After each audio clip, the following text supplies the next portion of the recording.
Isang mapagpala at mabiyayang araw ng linggo sa ating lahat. Bago tayo magsimula ay pinapakiusapan ang lahat na lumapit at iokupo muna ang maaari pang upuan sa harap upang malimitahan ang pagsisiksikan sa likod. Mamaya ng mga parating pa lang nating mga kapatid. Marami pong salamat. Upang panatilihin ang karilagan at kaayusan ng ating pananambahan, pinapakiusapan ang lahat na sundin ang mga sumusunod na alituntunin at paalala. Ilagay ang mga cellphone sa silent mode sa buong pagdaraos ng pananambahan. Aming hinihimok ang lahat, on-site at online attendees, na aktibong manambahan sa pamamagitan ng pag-awit sa mga himno, pagbasa sa mga kasulatan, at pagbasa sa mga tugon na matatagpuan sa inyong mga liturhiya at maging sa inyong mga screen. Tayo ay manalangin at magnilay-nilay habang binubuksan ang kandila at ang Biblia.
Amang makapangyarihan sa lahat, maraming salamat sa magandang umagang ito at muli kaming nabigyan ng pagkakataong magkatipon-tipon para umawi, sumamba at makinig sa mensahe mo para sa amin.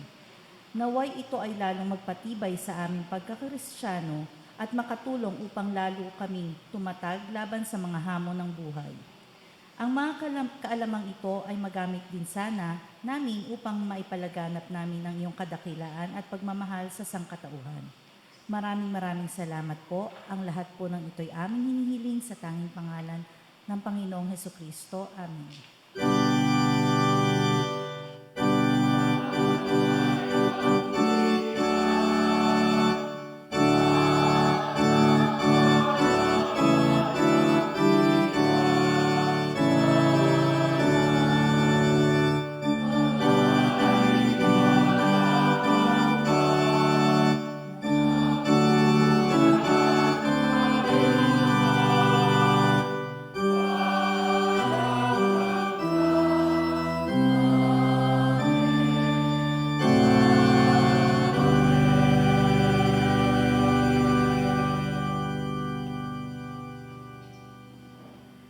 Sa punto pong ito ay binubuksan natin ang pagkakataon para sa lahat upang magbahagi ng kanilang patotoo at pasasalamat kung paano kumilos ang Diyos sa inyong buhay nitong mga nakaraang araw.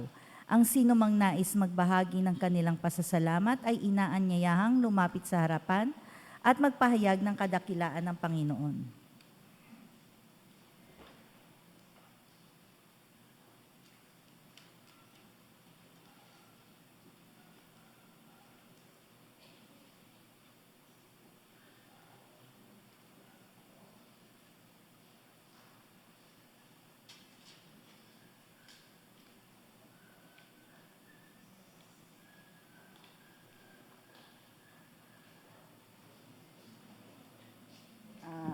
Good morning po sa ating lahat.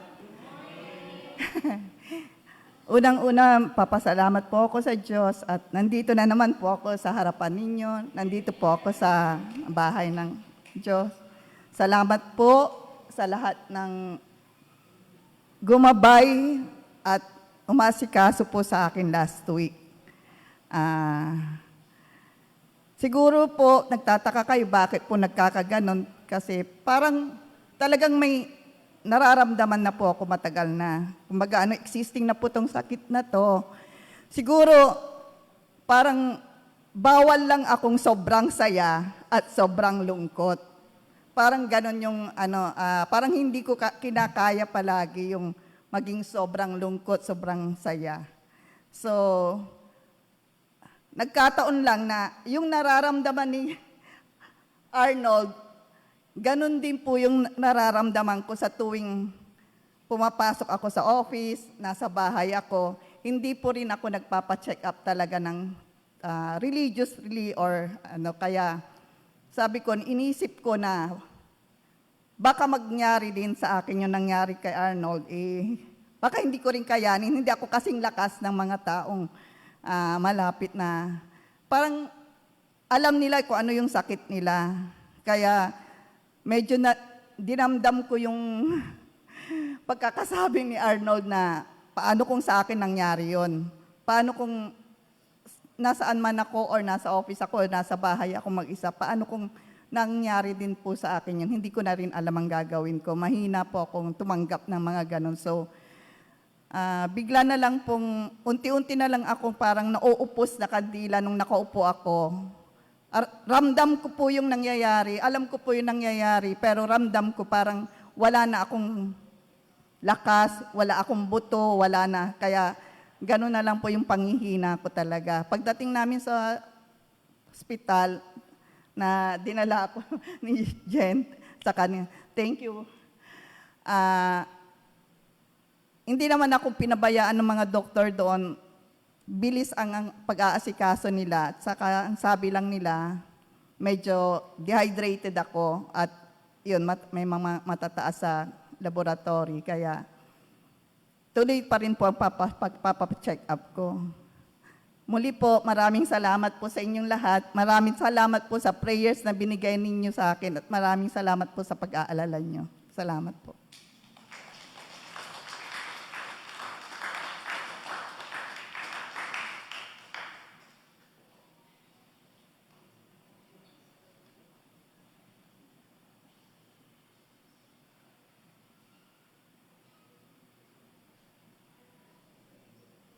Magandang umaga po sa inyo.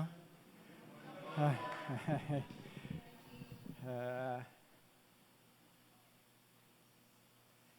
ah, itong face mask, para hindi ako makakuha ng mga kung anumang virus o ano. Hindi dahil sa inyo, Ingat lang. Para lang sa yung COVID. Virus. Ako marami kong naramdaman ngayon, side effect. Unang-una yung hilo. Dati naman ako nagka-vertigo, kaya medyo sanay na ako sa hilo. Ito, yung hilo nga. Tapos kuminsan sasakit yung ulo mo. Isang linggong nagagamot ako na nauna, 6 na pirasong tabletas, pero tatlong klase lang yun, yung 6 na yun sa umaga.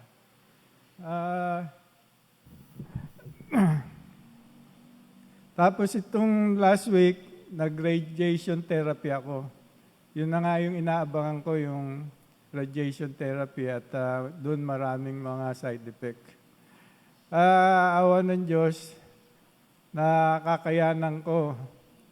Sa umpisa nga po, sinamahan ako ni Doris, ni Genesis sa umaga dahil sila nagdadrive pahatid papunta sa Perpetual, Las Piñas at pauwi. Inobserbahan ko yung katawan ko, siguro kaya ko naman, sabi ko. Hindi rin maiwasan dahil busy rin sila magtrabaho. Sinubukan ko nung Tuesday. Pero kasama ko si Jillian dahil day off niya, isang araw. Nag-drive ako. Awa ng Diyos, nakauwi kami at nakapapunta ron. Yung radiation therapy ay 5 times a week. 38 session po. Marami pong mga side effect. Yun nga po, yung una yung hilo. Tapos yung ngipin ko, nangingilo. Hilo, nangingilo. Katawan mo, no? Tapos yung mapapansin ko, dahak ako ng dahak. Parang meron akong plema, pero yung klase ng plema niya, parang tuyong laway kasi kulay puti. At nangangayayat. Sabi nga, kasi ginawan ako ang tawag ng mga nurse, ng mga doktor, maskara. Dahil ang therapy ko, ito lang, hanggang puso, hanggang dito. Yan ang therapy ko. Gumawa sila ng maskara. Hinulma siya para hindi makagalaw habang nagra-radiation therapy. Yung radiation therapy, madali lang nasa 15 to 20 minutes. Kaya after nun, pag tumayo ka, nandun na yung unang hilo. Tapos pwede ka namang kumain. Kailangan bago ka mag-therapy, puno yung pantog ko. Kaya titisin mo kung naiihi ka. Kaya pag tayo ko, pupunta kagad ako ng CR para mag-jingle. Yun nga po, pag uwi, pahinga. Pero meron talagang di maiwasan na trabaho, yung household chores. Kahit dahan-dahan, sa madalit salita, hindi kagaya nung sigla ko, nabawasan na dahil hingal, isa rin sa side effect, madali kong hingalin. Kailangan pagka hindi tuloy-tuloy yung trabahong ginagawa ko noon, ihinto ka, magpahinga, tapos gawin mo uli, pahinga uli. Nawa, tumagal ng gano'n ng pakiramdam lang, Hindi na yung mas grabe pa kasi nga may mga nagsasabi, may mga nakakasabay ako sa ospital, may mga mas matanda pa sa akin. May binabanggit sila na habang tumatagal, doon daw yung lalong tumitindi yung side effect. At yung mga nagki-chemotherapy nga, nasusunog nga daw yung kanilang breast, yung mga may breast cancer, yung skin.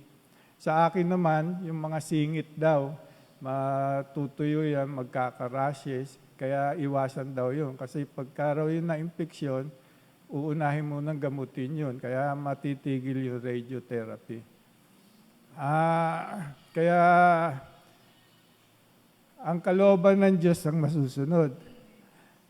Nananalangin ako at humihingi sa inyo rin ng panalangin na ganito lang ang pakiramdam ko habang sa matapos sa radiotherapy. Nung nandun ako 1 linggo, may mga natutuwa po ako kasi may mga 3 na-experience ko na mga tao ro na cancer-free. Meron silang parang ritual. Pagka cancer-free ka na, tapos na yung radiotherapy mo, may isang bell. I-announce nila, si ganito, si ganyan, ganito ang problema, ganito ang session nila. Ay siya ay tapos na sa therapy to at pagaling na siya. Kaya mag-speech yung tao, tapos may bell na, ikakalembang yung bell. Tuwan-tuwa po ako, palakpakan kaming mga may sakit. Kaya balang araw, sabi ko sa Panginoon, balang araw, isa ako sa mag-rebel. Salamat po. Nagpapasalamat po ako sa Diyos, sa pamilya ko na sumusuporta sa akin financially, emotionally, morally. Awa ng Diyos sa nakakayanan, pati sa panggastos, kaya naman. At yung mga kapatid ko sa abroad, ay nakahanda ring tumulong. Kaya maraming salamat po, Panginoon. Ito po dalangin ko sa...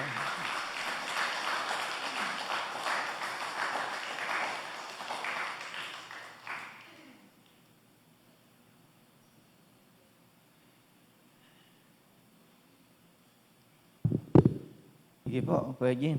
We are with you. Looking forward to ring the bell. Sige po, tayo tumayo at tayo magpalakasan, magkumustahan sa isa't isa.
po'y manalangin.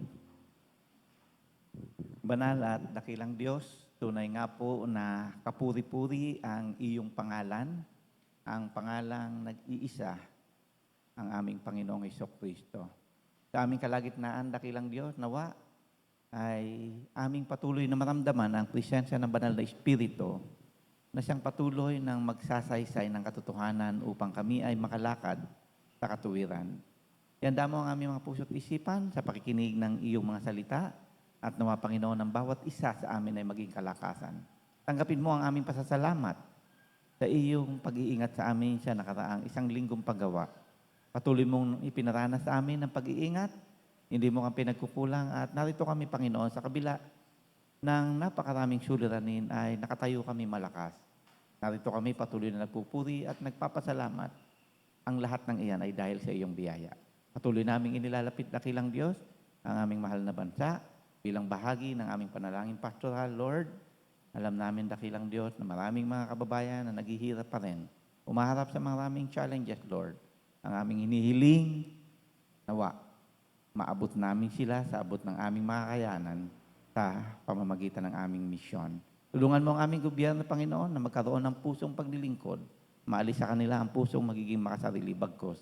Ang pinagkatiwalang posisyon sa kanila ay gamitin nila, Panginoon, upang maitaas ang antas ng pamumuhay ng bawat Pilipino. Sa aming pagpapatuloy, idinideklara namin, Panginoon, ang isang masaya at ang isang banal na pagsamba para sa iyong pangalan lamang. Sa pangalan ni Jesus, Amen.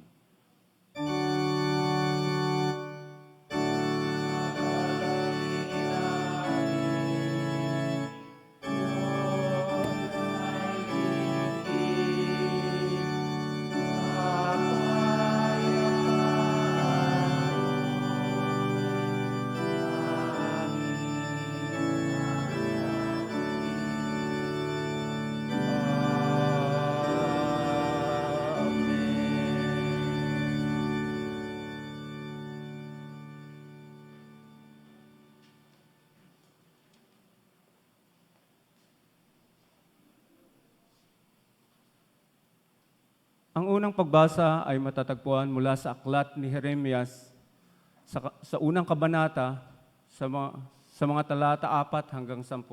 At ganito ang sinasabi. Sinabi sa akin ng Panginoon, Jeremias, bago kita nilalang sa tiyan ng iyong ina, pinili na kita at bago ka isinilang, hinirang na kita para maging propeta sa mga bansa. Sumagot ako, Panginoong Diyos, hindi po ako magaling magsalita dahil bata pa ako.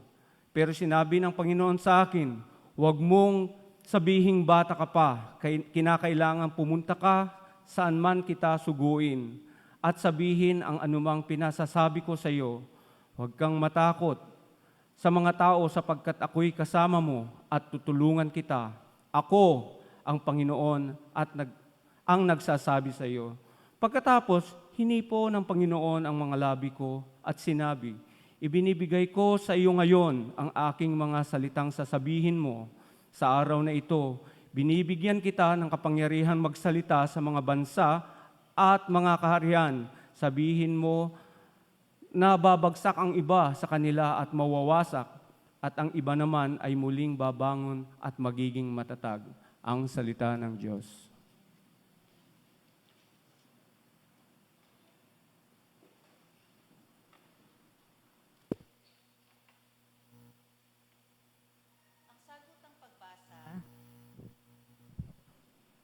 Mula sa sulat sa mga Hebreo, Kabanata 12, mga talatang 18 hanggang 29. Hindi kayo lumapit sa isang bundok na nakikita gaya ng mga Israelita sa bundok ng Sinai. Ito'y may apoy na nagliyab. Nababalutan ng dilim at may malakas na hangin. Nakarinig sila roon ng tunog ng trampeta at isang tinig.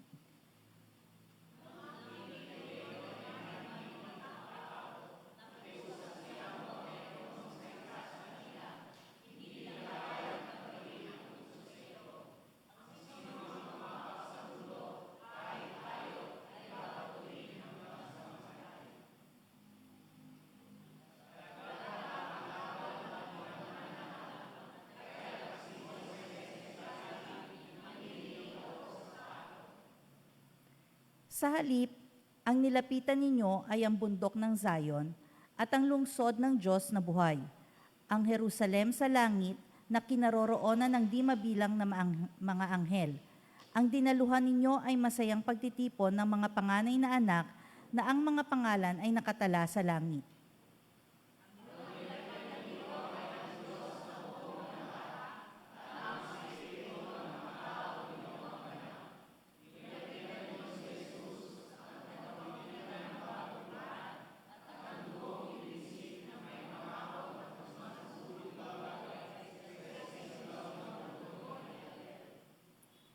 Kaya't huwag kayong tumangging makinig sa Kanya na nagsasalita. Ang tumangging makinig sa nagsalita sa kanila dito sa lupa ay hindi nakaligtas sa parusa.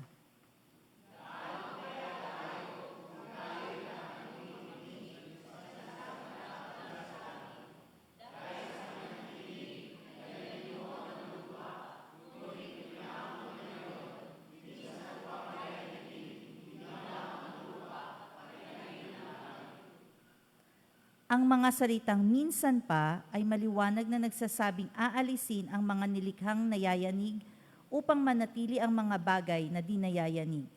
Tayo pong lahat. Kaya magpasalamat tayo sa Diyos sapagkat tumanggap tayo ng isang kahariang hindi nayayanig. Sambahin natin ang Diyos sa paraang kalugod-lugod sa Kanya. May paggalang at pagkatakot sapagkat tunay na ang salita. Tayo po'y magsitayo.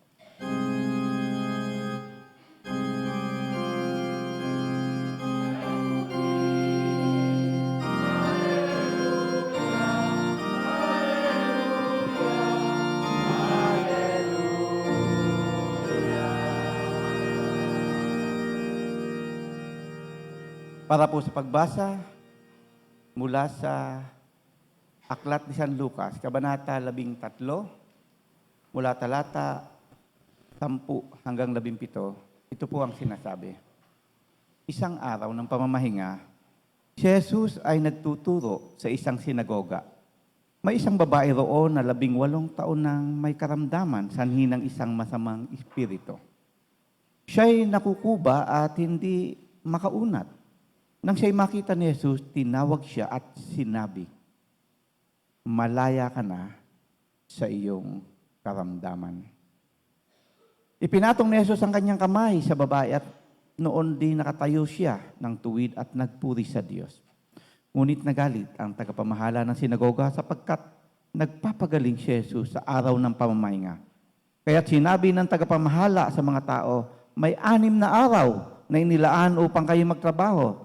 Sa mga araw na iyon, kayo pumarito upang pagalingin at huwag sa araw ng pamamahinga." Sinagot siya ng Panginoon, "Mga mapagkunwari, hindi ba't kinakalag ninyo sa sabsaba ng inyong baka at asno at dinadala sa painuman kahit sa araw ng pamamahinga? Ang anak na ito ni Abraham ay ginapos ni Satanas sa loob ng 18 taon. Hindi ba't dapat siyang kalagan kahit na sa araw ng pamamahinga?" Napahiya ang lahat ng kumakalaban kay Jesus dahil sa sinagot niya. Natuwa naman ang mga tao dahil sa lahat ng mga kahangahangang bagay na ginawa niya. Pinagpala tayo sa pagkabasa ng banal na kasulatan.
Good morning.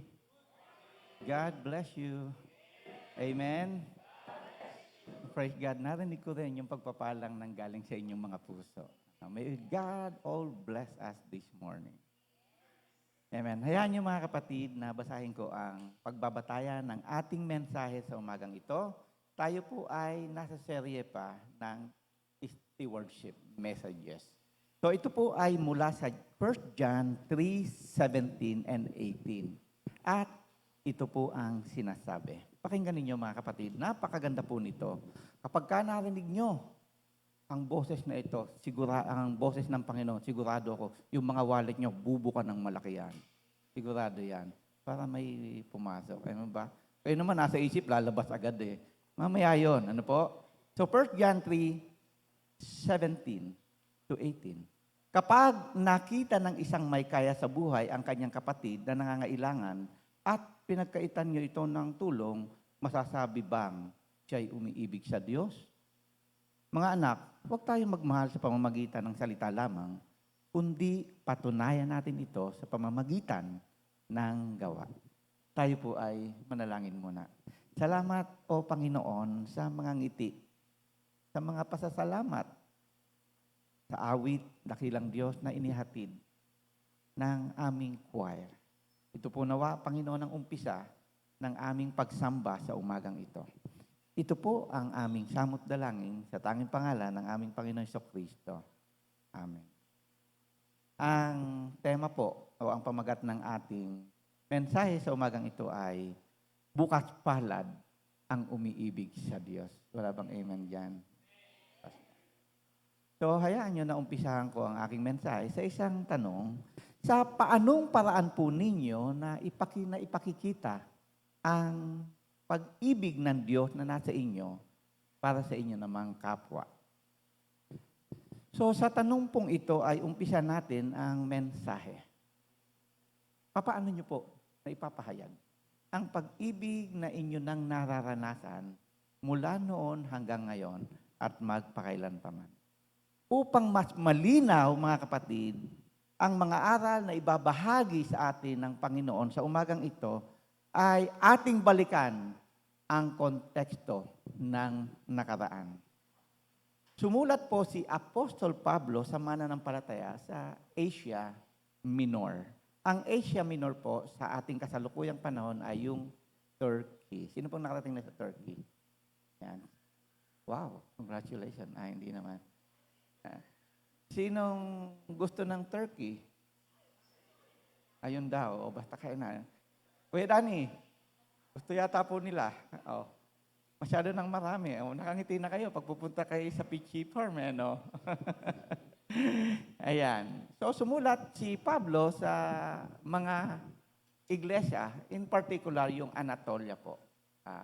Yung Asia Minor region po yan, na may iglesia doon na bagong tatag na itinatag. So, meron pong issue na siyang tatalakayin natin ngayon. So, sa panahon na yon ay nasa ilalim ng Imperyo Romano ang Asia Minor. Yan. Kung saan ay lagana po, mga kapatid, ang katuruan at ang mataas na pagtuklas ng kaalaman. So, doon nasasalig po yung social norm. Talagang sila ay nais na magkaroon ng malalim na kaalaman. So, kaalinsabay din po, mga kapatid, nalaganap din ang kahirapan sa lipunan. Maraming mamamayan, nung panahon na yon ay mga alipin. Kapag kamayaman ka, pwede kang kumuha ng alipin mo, pangkaraniwang manggagawa, at marami rin po ang nabubuhay sa pinakamababang antas sa lipunan. So, marami pong may sakit, walang kakayahang magpagamot, maraming nagugutom, at ang hustisya ay para sa mga may kakayahan lamang at kilala sa lipunan. At ang bagong tatag ng iglesyang ito ay binubuo ng mahihirap, alipin, mayaman at may impluwensya sa pamilya. Yung mixed races. May mga new convert, alipin. Meron namang mga na-convert na mga Roman na piling elitista. Yan. Meron din namang mga mahihirap. May mayayaman, nadala nila yung alipin. So may mga conflict po dahil may mga bagong katuruan, early period of Christianity, and therefore medyo nagkakaroon ng banggaan sa teaching at iyon ang nais i-address ng ating Panginoong Hesukristo. At alam niyo po ba, ang danghal sa lipunan, ang sukatan ng tao, kung wala kang yaman o posisyon, ikaw ay mababa sa lipunan. And so today, the norm continues. Totoo naman po. Di ba ba? O naririnig ko, nakikita ko yun, ipinopost nyo sa Facebook. So ang agwat po ng mahihirap at mayayaman ay lalong lumalaki. Ilang tao lamang ang may kontrol ng ekonomiya at ang marami ay nananatili pa rin sa mababang antas ng lipunan. That is the sad truth, mga kapatid. Kahit sa panahon na natin, observe nyo ho ba, mga kapatid? Samantalang ang may control sa flood project, mga kapatid, yung issue ngayon, nakakabili ng Rolls Royce na worth 20 million. Alam niyo kung bakit niya binila yon? Dahil sa payong. Pipindutin lang. Kita niyo? Dahil lang sa payong, gagastos ng 20 million. Pero ang masakit, mga kapatid, ang mga estudyante, naglalakad sa baha. Ano po? Maraming lubog sa bahay, samantalang maraming nakatira sa mansion. That is the reality. The sad truth that's happening in our society. So, back in time, when it comes to social philosophy, Gnosticism, papaliwanag ko po, was the most prevalent in those times. So that's just backgrounding para makuha natin ang esensya ng mensahe ng Diyos. Ano po ba ang ibig sabihin ng salitang Gnosticism o Gnostisismo? Ito ay isang religious and philosophical movement noong panahon ng unang siglo. So nagsabay, Kristyanismo, tapos meron ng existing religious philosophy na tinatawag nating Gnosticism, at yung early formation ay nagkakabanggaan sapagkat may mga new converts sa iglesia. So sa madaling salita ay pinahahalagahan ng samahang ito ang pagkakaroon ng special knowledge. Di ba? Hindi po special child, special knowledge. Gnostic believe that salvation come not through faith in Christ. So dangerous po yun. Not Christ's sacrifice at the cross for us to be saved, but through special knowledge. Ito po yung problema. Only available to a select few. Ilan lang daw ang pwedeng magkaroon ng ganung kaalaman upang magkaroon ng kaligtasan. Sa ating kapanahunan, sila ay ang mga manghuhula. Di ba? Sino po sa inyo yung kumukonsulta? Nakita ko kayo sa sa Quiapo, kayo naman, nakaganon lang ako. Ganun pa yung pala, magkaka-boyfriend na kaya ako? Iyayaman na kaya ako? Ganon. So, meron pa rin. Unfortunately, may mga Christian pa rin ganon na sa halip na magtiwala sa Diyos, doon nagtitiwala sa kanilang kapwa-tao na hindi alam, pineperahan lang kayo. Kasi ganon tayo Mga espiritista. Ako, talaga naman, mga kapatid. Sino pa? Mga elitista. Ito po yung maganda. Yung mga iboloyista at manalo dahil naniniwala sila na yung kanilang puno ang pinagkalooban ng kaalaman upang ang kaligtasan ay dadaan tayo sa kanila. Tawag po doon, false knowledge. Mula noon hanggang ngayon, nangyayari pa rin, mga kapatid, kaya ibukas natin ang ating mga kaisipan. What Jesus taught us is to grow in grace. Amen po ba doon? Tingnan mo yung katabi mo, punong-puno na ng grasya yan. Ito mo, nakangiti na yan. Kanina lang. Parang pasan niya ang daigdig. Yun na itinuturo. Mag-grow tayo sa grace. Hindi yung knowledge na pansamantala lamang. Given the social norm, new convert in the church of Anatolia brought all this inside the church. And Paul rebuked through this message. Sabi niya, hindi po pwede ito. Ano ang sabi niya? Datapwat ang sinumang mayroong mga bagay sa sanlibutan, whatsoever your possession, at makita ang kanyang kapatid na nangangailangan at ipinikit ang kanyang puso laban sa kanya. Ipinikit ang kanyang puso. Alam ko, ang ipinipikit mata Totally sarado. Totally, metaphorically. Wala kang pakailan. Basta ako, maayos ang buhay ko. So, yun po yung translation niya. So, idinuktong pa niya, paanong nananahan ang pag-ibig sa kanya? Paano? So, may conflict. You are praising God, worshiping God, and yet, sarado ang mata at puso mo doon sa mga nangangailangan sa lipunan na ang tinutukoy nung panahon na yon. Ngayon kaya, wala namang pagbabago. Ganun pa rin. O, kita ninyo, mga kapatid, putulin ko lang sandali. Naantok na ba ho kayo? Maganda itong sermon na ito eh. Pag may papasok dito tuwing linggo, may makakausap. Yung makakausap niya, pupunta kay Pastor Bong, may naghahanap sa inyo. Pero ikaw na yung kausap niyo. Di labas naman ako. Sabi ko, ano yun? Nagugutom po ako wala akong pagkain. Ganun ba? Nakikita mo yung yung parisan dyan. Pumunta ka doon, kakawayan ko lang yan, magic, kakain ka na. Abay, sinubukan ko nga. Kumabay ako, sabi ko, pakainin mo to. Sinenyasan ko. Sabi ko, 60 pesos lang na yun. Makain, 60. So, nung hapon na, bumalik ako doon. Sabi ko, magkano? Sabi niya, 90. Ba't 90? Sabi ko, 60. Kasi, nag-add po ng soft drink at itlog amen. Amen. Kasi naman man yun, napasaya mo yung tao. Diba? Hindi ko na maipaghihirap yun. O kaya sa susunod na pagka kayo na ang kausap, kayo na mag-open ng credit line. Sa inyo lumapit Binibigyan tayo ng pagkakataon na gumawa ng mabuti. Hindi naman araw-araw, mga kapatid. Nakakatuwa lang. Yung mga example na yon na wag nating palalampasin. Mga kapatid, paghihirap mo ba kahit pa 100 yan Bakit? Kasi ang kinukorek ni Lord dito, yung pananaw natin sa mga tao na sinasabi sa Biblia, yung nangyayari ngayon, ganun din yon, walang pagbabago. O di ho ba, mga kapatid? So ano po ang kinalaman ng talatang ito sa social norm, gnotism, na umiiral sa gitna ng laganap na kahirapan at social injustice? Basahin po natin ang unang Korinto 13:1. Ito po yung sagot. Kung magsalita ako ng mga wika ng mga tao at ng mga anghel, ikaw na ang pinakamagaling, mga kapatid. Kung wala naman akong pag-ibig, anin mo yon? Ako'y isang batingaw na umaalingaw-ngaw o isang pompyang na tumatagingting. Kung nasa harapan mo na yung mga taong nangangailangan at pinalikuran mo, sabi ng salita ng Biblia, sarado ang puso at pinikitang mata, baka mapompyang ka ng Panginoon. Huwag mo nang hintayin yun, mga kapatid. Ang ibig sabihin po ni Paul sa mga new convert, na may kaya sa buhay at matatalino, maingay lang kayo. Sabi ni Paul, nagsasermon siya. At mahilig ikumpara ang sarili. At sa kapwa, wala namang ambag sa lipunan. Diba? Gusto mo ba yun? Unfortunately, many of them, new convert, maintain slave. Ito po ang nilabanan ng father ng ating church, ni John Wesley. That was thousands of years ago, bago nawala yung convert. Way back 18th century. Can you imagine?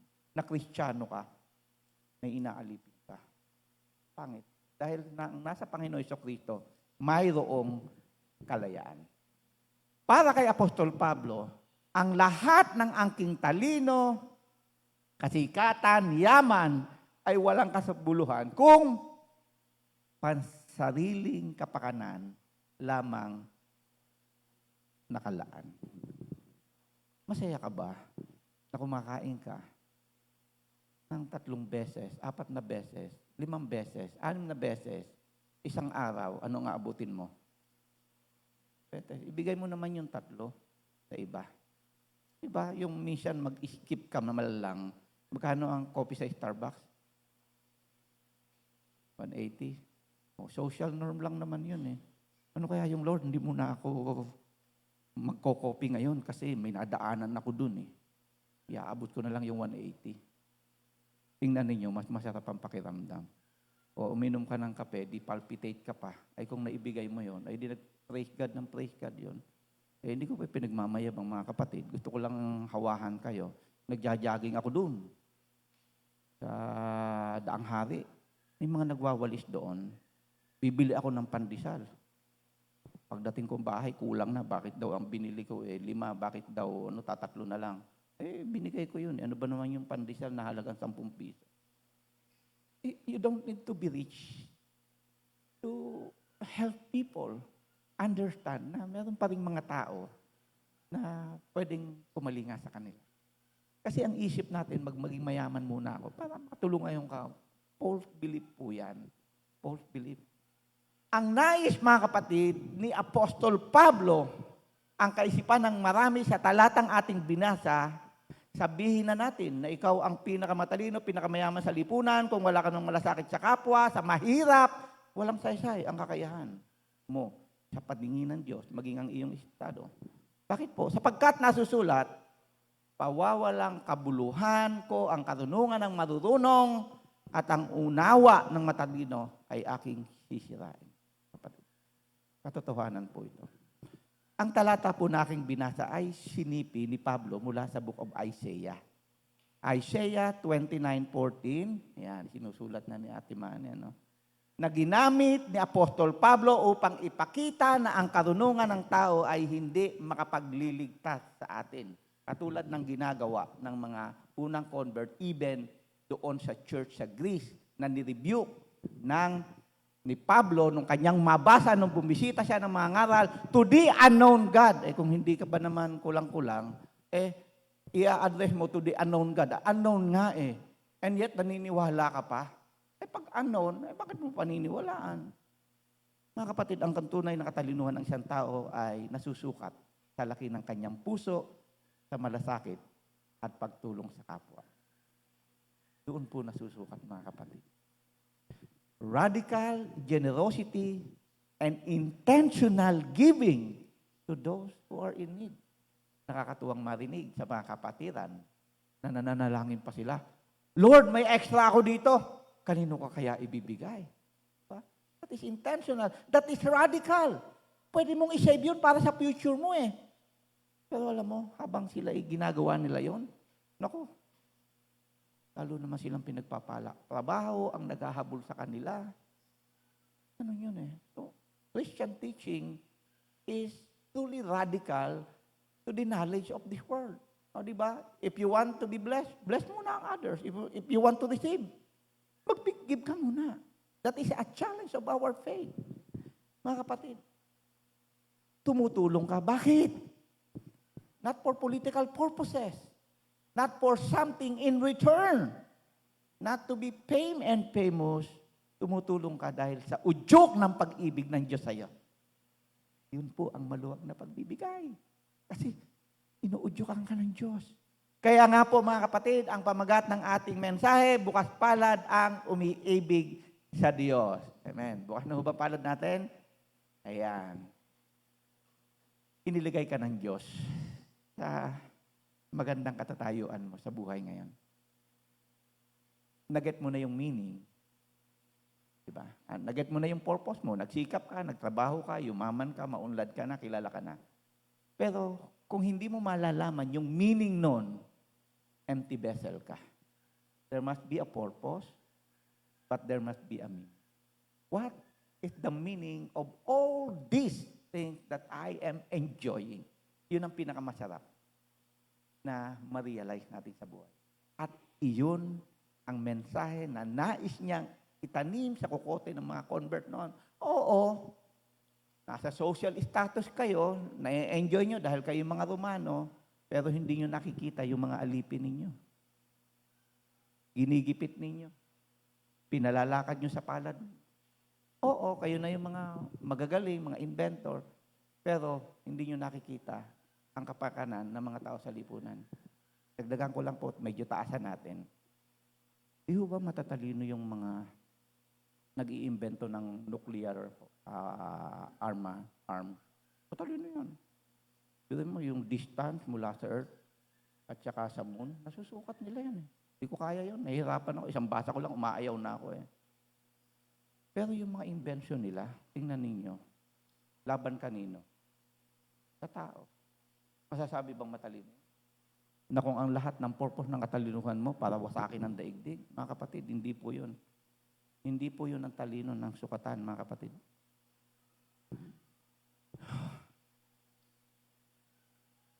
Inilagay ka ng Diyos, ulitin ko po, sa katatayuan mo ngayon. Binigyan ka ng magandang trabaho, magandang daloy ng negosyo, huwag mo namang kalimutan na ibalik sa Diyos ang lahat sa pamamagitan ng iyong kapwa. Hindi ka maghihirap. Maniwala ka, kapatid. Kung hindi mo naman kayang tumulong at labag ito sa filosofiya mo, huwag mo namang maliitan ng iyong kapwa. Pwede ba? If you cannot love those unfortunate people, please, huwag mo naman silang saktan, mga kapatid. Even the dirtiest homeless whom we see every day in the street are created in God's image. Huwag niyo pong kalilimutan yan. Nalagay lang sila sa sitwasyon na yon, naniniwala ako, hindi sila tamad. Naging biktima lamang sila ng mapapasamantalang sistema sa ating naging biktima lamang. Malalim po ang pinag-uugatan kung bakit marami tayong kababayan na hanggang ngayon kahit anong sikap ay mahirap pa rin. Imagine sa EDSA. Matanda na. 65, 70, nagtitinda ng candy, nagtitinda na kung ano-ano lang. Ni-imagine ko, kahit pakyawin mo yun may ibenta niya lahat, kulang pa rin yun. Pero naroon yung kanilang pagsisikap. Sinisinghot lahat ang usok na nanggagaling sa mga base. You have to survive. Baka naman may mali sa sistema. Kaya sila'y nasa ganung paraan. Kaya ang sabi ko, kung hindi mo kayang tumulong, hindi mo kayang mahalin, wag mo na lang saktan, wag mo na lang pulaan. Dahil kahit ikaw, baka naman, wala ka rin dagdag sa lipunan. Nakasakit ka pa, nagkasala ka pa sa Diyos. Diba? It is better to be quiet if you cannot do something. But if this word, nararamdaman mo ngayon, kikilos at kikilos ka. Sa kaunting paraan, para naman mabago ang takbo ng filosofiya ng daigdig na ito, mga kapatid. Hindi po iyan ang disenyo ng Diyos sa ating mundong ginagalawan. Kung mahal mo ang Diyos, mukha ni Kristo ang makikita mo sa mga taong tumitira sa lansangan. Kung tunay na nasa atin ang pag-ibig ng Diyos, ito ang makikita, mga kapatid, sa ating paggawa at hindi lamang sa salita. Sa verse 18, binasa ko kanina, mga munting anak. Very powerful. Alam mo yung salita ng Diyos, mga munting anak. In-address niya yung mga doon. Alam mo yung tingin ng Diyos. Ibig sabihin mga munting anak, marami pa kayong matututunan. Marami pa kayong pwedeng matutunan sa akin. Sabi sa pamamagitan ng sulat ni Pablo, marami pa kayong dapat malaman kung paano ba natin isinasabuhay ang buhay na ipinagkaloob na. Ikaw ba'y nabubuhay para sa sarili mo lamang? Tingnan ninyo, kung ang kaisipan ng tao ay puro makasarili, o sige, ikaw na, ilagay ka sa isang lugar na ikaw lang, masaya ka ba? There must be a purpose for your life. I-discover mo yan. Hindi sapat ang maganda at matatamis na salita. Hindi sapat ang intensyon na tunay na pag-ibig ay nakikita sa konkretong action.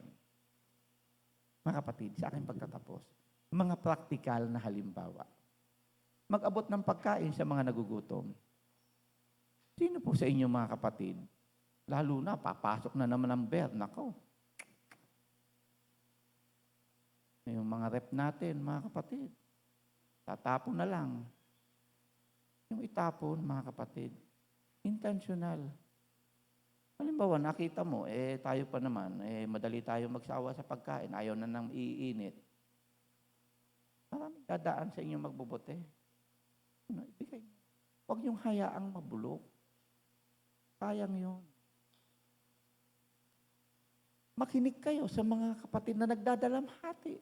Kumustahin mo. O kumusta ka na? O baka ako'y may maitutulong.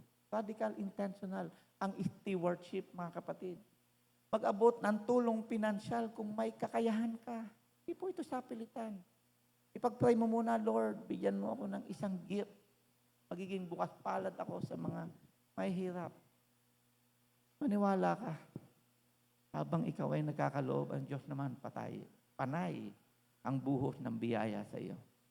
O kaya naman maglaan ka ng panalangin sa mga kapatiran na mayroong karamdaman. Mahirap bang gawin sa iyo yun? We have a lot of way to express our love sa ating mga kapatid. Mga kapatid, ito po yung tanong sa aking pagtatapos. Nasaan ang pag-ibig ng Diyos sa atin kung sarado ang ating puso sa pangailangan ng kapwa? Kaya ngayong linggo, sino ang kapatid kong nangangailangan, sino ang kapitbahay? Sino yung makakasalubong ko? Sino yung lagi kong nakikita dyan sa karsada? Baka nga nagbibigay sa iyo ng mensahe. Hindi po yun, mga kapatid, na maaaring ito ay nagkataon lang. Paulit-ulit mo siyang nakikita pero hindi mo pinapansin. Baka sa iyo ibinibigay para bigyan ka ng pagkakataon, mga kapatid, na makagawa ng mabuti para sa ating kapwa. At may pahayag mo yung pag-ibig sa kanila. Sino yung kapatid na pwede kong tulungan? Ano ang hakbang kong gagawin upang maging daluyan ng pag-ibig ng Diyos? Tandaan natin, mga kapatid, nasa laki ng puso ang sukatan ng paglingap sa kapwa at hindi sa laki ng iyong tinatanggi. With that, I pray na may papahayag natin ang pag-ibig sa ating kapwa as an expression of our radical and intentional leadership. Your life, your possession that not belong to you. God will mightily use you to bless others so that blessing will pour out among us and to those whom people bring right in front of you. Bukas palad ang mga umiibig sa Diyos. Amen po ba? Tama nyo na yung wallet nyo, mga kapatid. Bukas wallet din. Magpatuloy po tayo sa ngalan ng Ama, ng Anak, at ng Espiritu Santo. Amen.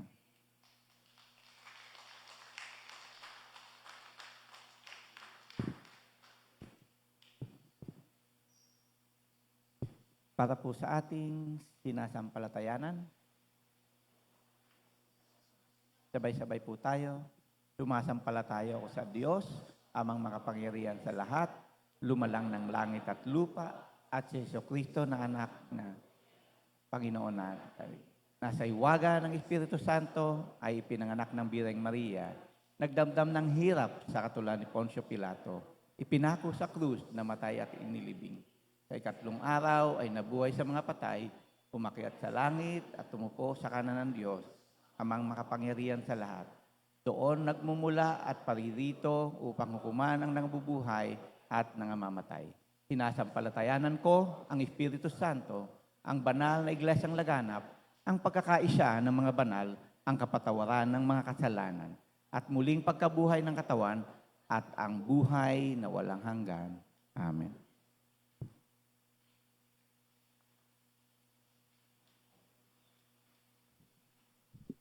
Bilang tugon sa mapaghamong mensaheng ating narinig, ating itinanda ang ating mga ikapu at kaloob. Sa ikalawang sulat ni Apostol Pablo sa mga taga-Korinto, Kabanata 9, mga talatang 6 hanggang 8, ganito ang sinasabi. Ito ang ibig kong sabihin, ang nagtatanim ng kakaunti ay aani ng kakaunti, at ang nagtatanim ng marami ay aani ng marami. Ang bawat isa ay dapat magbigay ayon sa kanyang pasya, maluwag sa loob at hindi napipilitan lamang. Sapagkat iniibig ng Diyos ang nagbibigay ng may kagalakan. Magagawa ng Diyos na pasaganain kayo sa lahat ng bagay at higit pa sa inyong pangangailangan upang sumagana kayo para sa mabuting gawa.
Aming amang punong-puno ng kabutihan, narito po ang mga kaloob ng iyong mga anak bilang katunayan ng kanilang patuloy na pagtatapat sa iyo.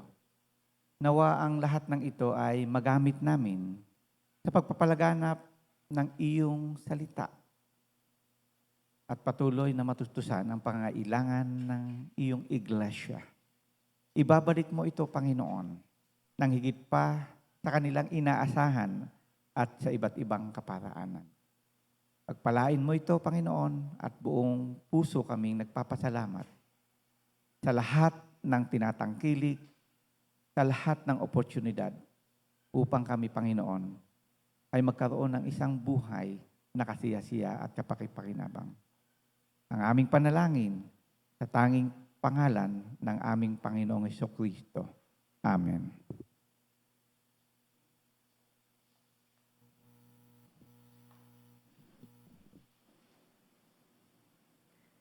Tayo po ay magpatuloy, ating awitin ang pangwakas na awit. Narito ako, Panginoon.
Mga kapatid, ang sino mang nagnanais na lumapit sa ating banal at dakilang Diyos sa anumang kadahilanan ay huwag kayong mag-atubili, sapagkat ang Diyos ay Diyos na mahabagin. Kung meron kang nais ipagpasalamat, ipagpasalamat mo. Kung meron kang patuloy na idadalangin, huwag kang magsawa, sapagkat ang Diyos ay nakikinig.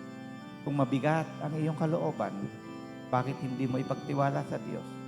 At kung narinig mo ang mensahe ng Diyos ngayong umaga, idalangin mo na bigyan ka ng isang pusong mahabagin sa kapwa upang gamitin ka na mahayag sa pamamagitan ng kawang gawa ang kaharian ng Diyos sa mga taong aba sa lipunan.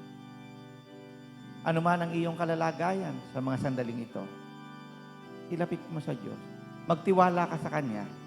Ano man ang nais mo na iparating sa Kanya, ay malaya mong masasabi sa Kanya. Sapagkat ang sino mang nagtitiwala sa Kanya, matagal man niya itong tugunin, pero dadating ang panahon sa Kanyang kapanahunan, magpapasalamat ka. Dahil kailanman ang Diyos ay hindi ka pababayaan. Lord, ang social philosophy and norm ng mga panahon na ngayon ay halos walang pagbabago. Mga turo na ang kaligtasan ay nasa salig sa puno ng iglesia, hindi po, Lord. Ang kaligtasan namin ay nakasalalay sa aming pananampalataya sa iyo, sa aming pagtalikod sa mga kasalanan, sa aming patuloy na pagtatapat sa iyo. At sa lahat ng biyaya na aming nararanasan, Panginoon, yan ay dahil sa iyong pag-ibig. At ang pag-ibig na yan, Panginoon, na aming nararanasan, nawa ang siyang mag-ugyok sa amin upang maipahayag namin naman sa iba ang lahat ng kabutihan mo na ipinararanas mo sa amin. Alam namin, Panginoon, na hindi nasusukat ang kabutihan at paggawa ng malasakit sa kapwa sa pamamagitan ng aming tinatangkilik. Bagkus sa laki ng puso na pwede namin, Panginoon, na umpisahan anumang oras. Tulungan mo kami, Panginoon, na mabuksan ang aming mga mata, maunawaan ang aming mga puso ang sitwasyon na meron kami sa kasalukuyang panahon. Lord, tinatag mo ang iglesia sa iba't ibang lugar ng sangkalupaan upang kami ang maging tanglaw ng sanlibutan, maging asin ng sanlibutan, at maging daan ng pagpapala. Lord, maging makabuluhan ang aming buhay. Magtagumpay man kami sa aming mga pinapangarap sa buhay. Maabot man namin, Panginoon, ang pinakamatayog na kaalaman at estado. Pero kung wala namang lakip ng pag-ibig, Lord, sa mata mo, ang lahat ng ito'y walang kabuluhan. Lord, may pananampalataya man kami, Panginoon, na pinakamalaki. Kung wala naman kaming pag-ibig, wala rin itong magiging bunga. Nasa amin, Panginoon, ang kaalaman ng Biblia, pwedeng mangyari, Panginoon. Pero kung ito ay walang pananampalataya, walang puso, lahat ng ito ay baliwala. Kaya nga, Panginoon, ang dakilang utos ay ang iyong pag-ibig sa amin. Hanggang kailan namin, Panginoon, ang lahat ng ito'y pag-aaralan, hindi pa sapat na 10 taon na kaming Kristiyano, 20 taon, 30 taon. Magpahanggang ngayon, pinag-uusapan pa rin namin ang mga gatas na aral sa iyong Biblia. Lord, help us, Lord, to understand better how to live this precious life that you have given to us. Help us to discover how we can make our life not just purposeful, but meaningful, Lord, not for our own sake, but for the sake of the people whom you love also. Kung hindi namin kayang tumulong, Panginoon, wag naman naming pulaan ang mga taong nagdarahop na sa hirap. Dadagdagan pa namin ng sakit ng puso. Kung hindi man kami mga tulong, Panginoon, kung hindi namin sila kayang mahalin, wag naman namin silang saktan. Lord, pero mas mabuti, turuan mo kami. Tabot ng aming makakaya ay makita sa amin ang pamumuhay ng isang totoong Kristiyano. At hayag na hayag, Panginoon, minsan ang gagaling namin sa Bible study. Pero hindi namin isinasabuhay nung nagpakain ka ng 5,000, Panginoon. Ito'y kapahayagan na dapat isinasabuhay namin. Pinagaling mo ang mga may sakit, Panginoon, hanggang ngayon, Panginoon. Hindi pa namin maiangat ang aming kamay upang ipanalangin ang mga may sakit. Nakinig ka, Panginoon, sa mga nagdadalamhati hanggang ngayon. Sarado ang aming puso't isipan upang damayan ang mga nangalulumbay. Lord, for how long shall we study your word for us to apply it in our real life? Forgive us, Lord, for the stubbornness of our heart.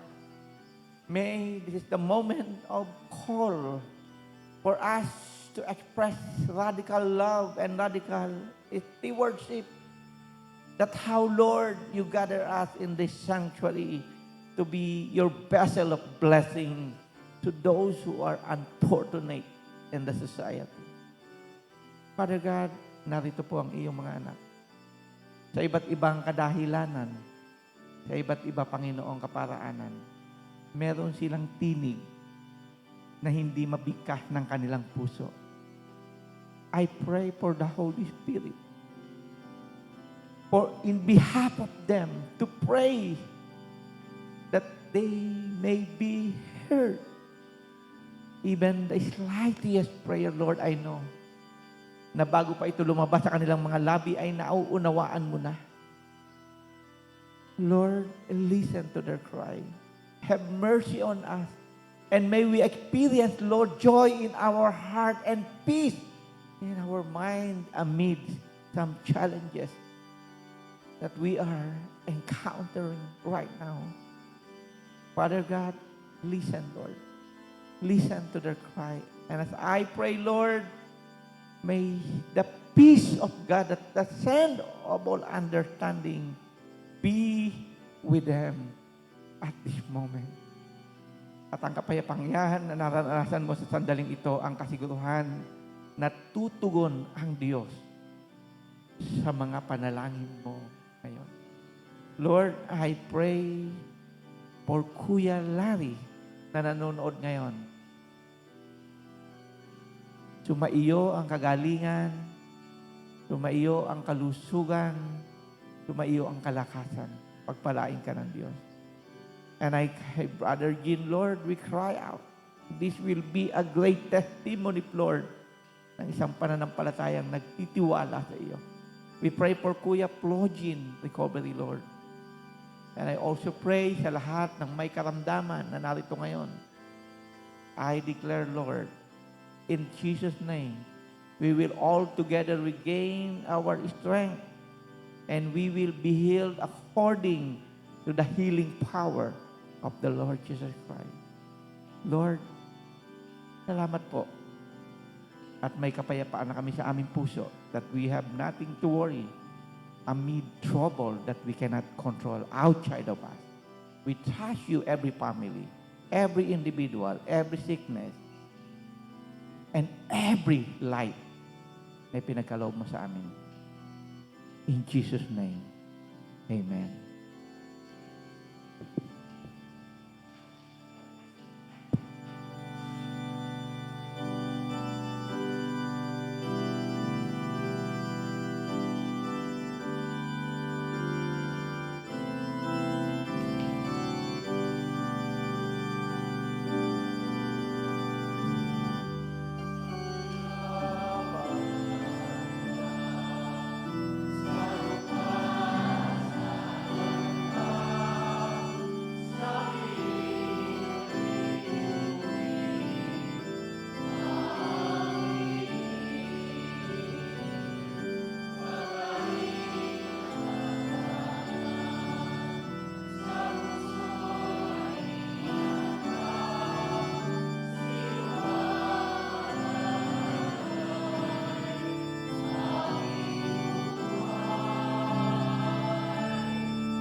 Mga kapatid, tanggapin natin ang mabiyayang pagpapala ng ating Amang nasa langit na siyang patuloy nating kinikilala na may likha ng langit at lupa maging ang hindi natin nakikita.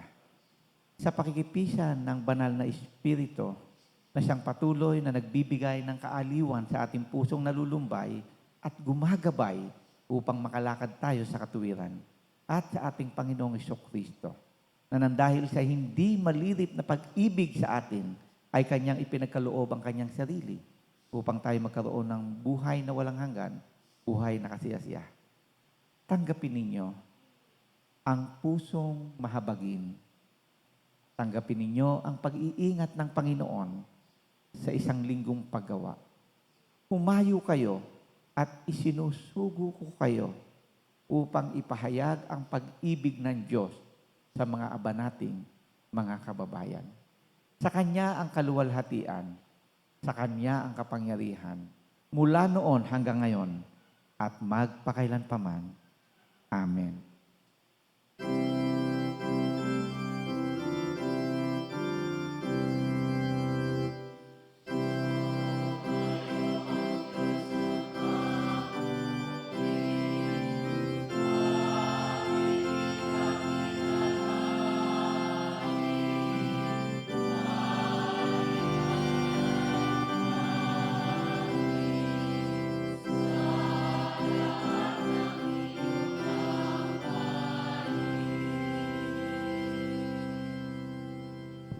Glory, power, and authority belong only to the Lord Jesus Christ.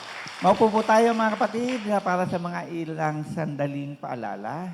Salamat po at tumugon agad sa pangunguna ng meeting ni Kuya Rene. Nag-start po tayo ng maaga o mga nakangiti tayo ngayon.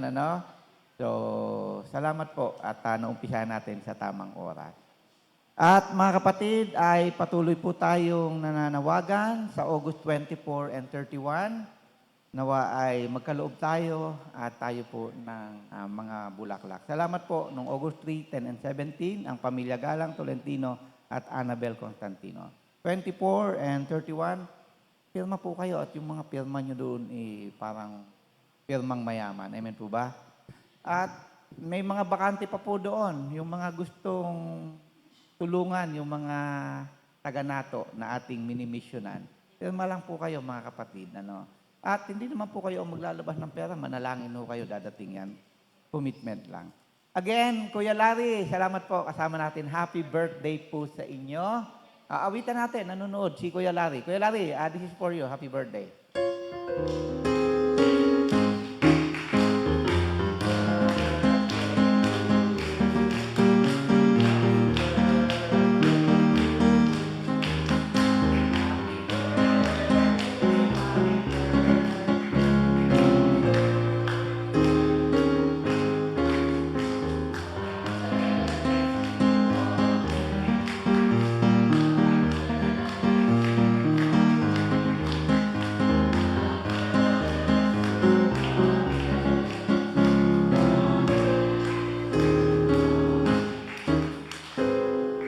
Kuya Larry, sumaiyo ang magandang kalusugan at lawig ng buhay. Purihin ang Panginoon sa iyong buhay. Meron po ba tayong mga announcement bago tayo pumunta sa announcement, ate, for a while? Mga kapatid, nakita niyo ho ba yung carton? May laman po yan. Hindi ho yan ploy. At nagpapasalamat po ako to the initiative of Kuya Rene and friend relative. Hindi ko na po tinanong, pero ang Diyos ang magbalik sa iyo. I-dedicate po natin yan. At evident po ang pagkilos ng Panginoon sa bawat isa. Because Kuya Rene feel the generosity of the heart. Kung sino man yon, pagpalain ka ng Panginoon. Ate, please.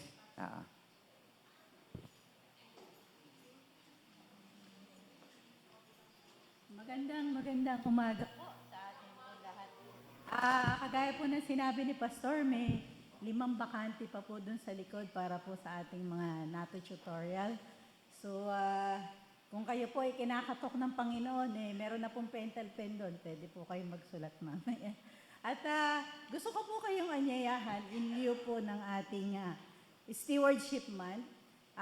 Sa last Sunday po, inaanyayahan ko po ang bawat isa na mag-stay po tayo after po ng service. Bali, sorry po, wala po tayong Sunday school. We will have a little activity po, culminating our stewardship month.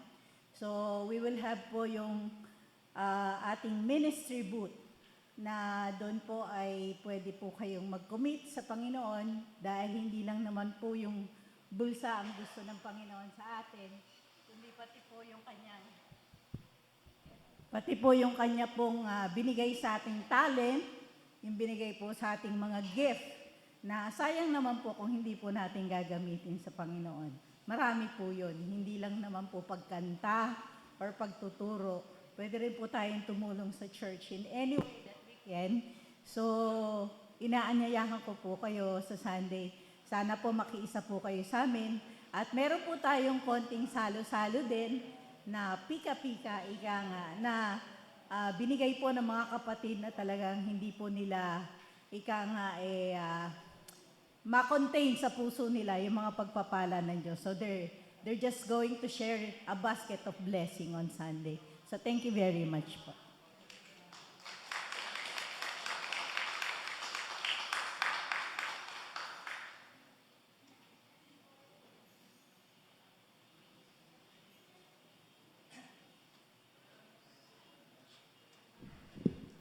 Good morning po sa everyone. Karagdagan doon sa nabanggit ni Ate Ori na meron pa daw 5 bakante doon sa batch 4 na pwede mag-sponsor. Batch 6, I'm sorry, batch 6. Not only yung batch 6, but there are also other vacants pa from batch 1 to 5, which we will post next week.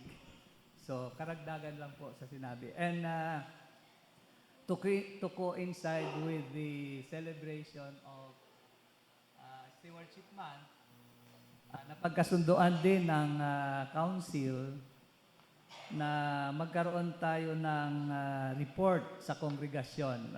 Marahil may mga ilan sa inyo ay nagtatanong na bakit wala pang ginawang report ang konseho sa kongregasyon doon sa affairs, ng ating simbahan, no? State of affairs ng ating simbahan. Ano ang kondisyon ng ating simbahan sa area ng pagmimisyon, sa area ng pananalapi, sa area ng membership and programs, at sa area ng church in our affiliation with CMC. No? Kung natatandaan nyo, exactly 1 year ago, to be exact, August 10, I guess, we reported to you the affairs of the church covering year 2019 to 2024 of July. No? That was last year. Kung natatandaan nyo, medyo mahaba yung report namin because it covers 5 years. At bakit 5 years? Siguro alam naman natin dahil dumaan tayo sa mabigat na challenge, no? Dahil doon sa pandemic, una na, doon sa pagpapatayo nitong simbahan, pangalawa, at doon sa ating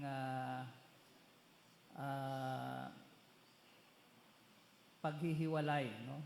Sa dominasyon ng UMC. Kaya nagkaroon lang kami ng pagkakataon to report this last year. But this time,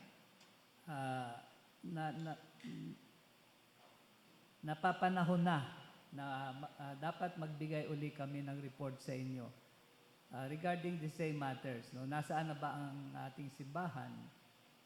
Ano ba ang kondisyon ng ating pananalapi? And so on and so forth. So, if you are interested, and of course you must be interested as members of this church, then please don't fail to be here next Sunday. We will give you all the reports that you need to know. You need to be informed. So, inaasahan namin na nandito kayo to listen of all this, to participate of all this event, including yung pagre-report namin. Maraming salamat po sa inyong pakikinig.